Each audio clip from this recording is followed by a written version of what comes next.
Muito obrigado, Zé Borges. E para encerrar esse bloco, eu queria chamar a Ana Cristina Rodrigues da Costa, que está aqui do meu lado. Ela é chefe do Departamento de Bens de Capital, Mobilidade e Defesa do BNDES, para fazer um pronunciamento. Não vou fazer uma apresentação, eu juro. Eu só queria, na verdade, aproveitar para colocar alguns pontos que eu senti falta, eu acho que nessa discussão, e que eu acho que é importante, dado que acho que é um momento importante que a gente está vivendo aqui. É que, para além da indústria 4.0, eu até prefiro o termo manufatura avançada, porque ele é mais abrangente. Eu acho que a gente precisa falar também, para além da digitalização e para os processos data-driven. Eu acho que tem um ponto aqui que a gente precisa trazer, que são os novos materiais, que é onde o Brasil tem também bastante conhecimento, tanto nas universidades e instituições de ciência e tecnologia, quanto também em empresas e nos insumos, né? A gente está falando do grafeno, a gente está falando do nióbio. Então, assim, eu queria trazer esse ponto aqui também para a discussão, como a biotecnologia, a nanotecnologia, como tecnologias habilitadoras que fazem parte dessa evolução que vem acontecendo. E que essa evolução, até porque eu sinto, quando converso com as empresas, que acham, isso está muito distante da gente, no dia a dia as empresas sentem isso, né? Que, na verdade, essa chamada evolução-revolução, ela é, na verdade, ela é uma convergência, ela é uma combinação de tecnologias que elas podem ser desde as mais disruptivas com tecnologias maduras.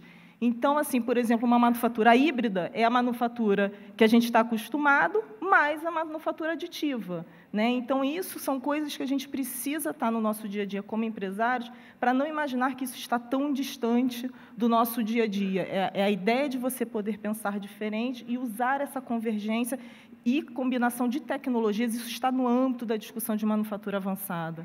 O outro ponto que eu queria trazer aqui, que as experiências que a gente viu lá fora, como foi colocado aqui pelo Borges, elas trazem 3 pontos que eu acho que os governos, academia e empresas têm que falar.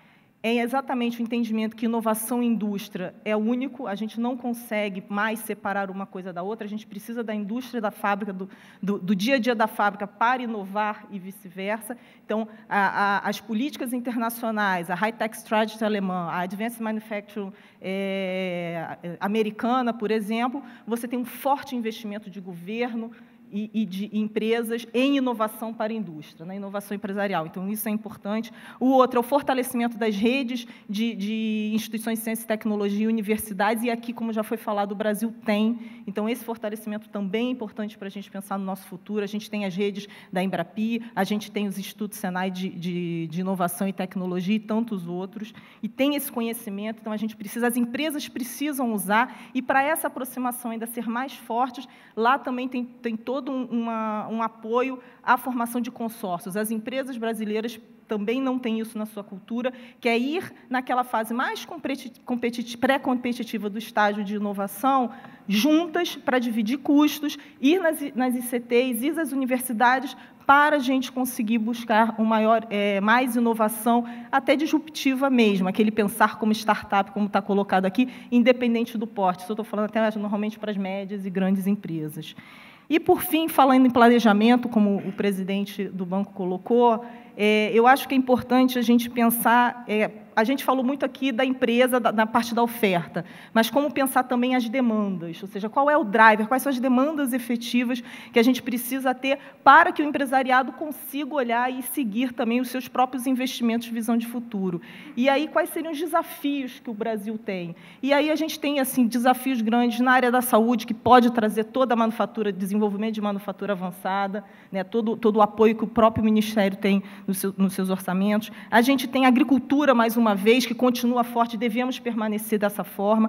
A gente tem todo o investimento em energias renováveis, que traz também uma série de desenvolvimentos necessários, e isso a gente está falando de Smart City, a gente está falando de eficiência energética nas cidades, a partir da busca por energia renovável. A gente está falando da aerodefesa, o setor aeronáutico, por definição, é um setor, assim como o automotivo, que espalha conhecimento para o restante dos setores. A gente tem, obviamente, o óleo e gás, que continua sendo um grandes investimentos aí para frente e que toda a parte da questão submarina continua sendo algo que nós podemos continuar sendo líderes. Então, eu queria trazer esses pontos, que eu acho que, para além da oferta, para além da gente olhar o dia a dia, o modelo de negócio também a ser pensado é numa visão de como planejar o país por seus grandes desafios e que a gente tem a base empresarial, a gente tem o conhecimento aqui e que eu acho que isso que a gente precisa agora trabalhar junto para ir em frente. Obrigada. Bom, eu queria agradecer a todos que falaram, agradecer a Ana, que acabou de falar aí também. Acho que as perguntas podem ser encaminhadas, nós vamos encaminhar as perguntas aos debatedores e depois a gente encaminha aí para vocês. Eu queria passar rapidamente aí para o outro painel, né, Guto? Porque senão nós estamos com um tempo praticamente estourado aí e eu vou te deixar uma missão aí bastante complicada de tentar levar nesse pouquinho tempo que falta esse segundo painel aí.